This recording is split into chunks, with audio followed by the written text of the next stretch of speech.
تشهد عملية عودة أفراد الجالية المغربية المقيمة بالخارج إلى أرض الوطن تحديات متزايدة مع انطلاق أولى موجات السفر الصيفية.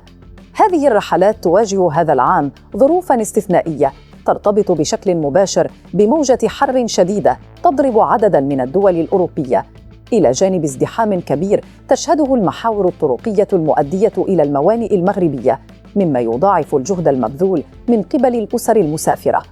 المعطيات الميدانية تشير إلى أن درجات الحرارة في دول أوروبية رئيسية من بينها فرنسا وإسبانيا وإيطاليا وهولندا وألمانيا تجاوزت حاجز 40 درجة مئوية في بعض المناطق. هذا الارتفاع القياسي أثر بشكل مباشر على ظروف تنقل آلاف العائلات المتجهة نحو موانئ طنجة المتوسط والناظور، وسط أجواء تتطلب الكثير من الحيطة والحذر لتفادي الإجهاد الحراري. الصعوبات لم تتوقف عند الطقس فحسب، بل امتدت لتشمل اكتظاظاً مرورياً خانقاً في الطرق السيارة، وتحديداً عبر جنوب فرنسا وشمال إسبانيا. المحاور الطرقية في وادي الرون وساحل البحر الأبيض المتوسط بالإضافة إلى كتالونيا والأندلس تعرف حركة سير بطيئة وتأخيرات طويلة، مما يزيد من مستويات الإرهاق البدني خاصة لدى الأطفال وكبار السن.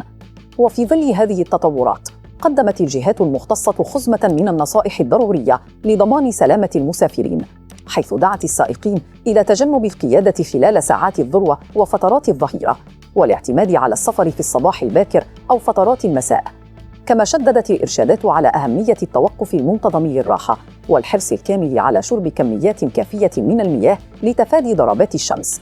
التحذيرات ركزت أيضاً على الجانب التقني من خلال ضرورة فحص المركبات بشكل دقيق قبل الانطلاق، وخاصة الإطارات ومستوى سائل التبريد ومكيف الهواء.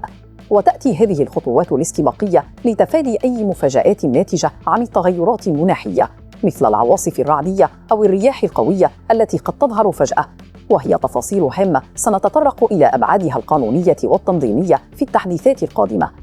نشكركم على المشاهدة وإلى اللقاء.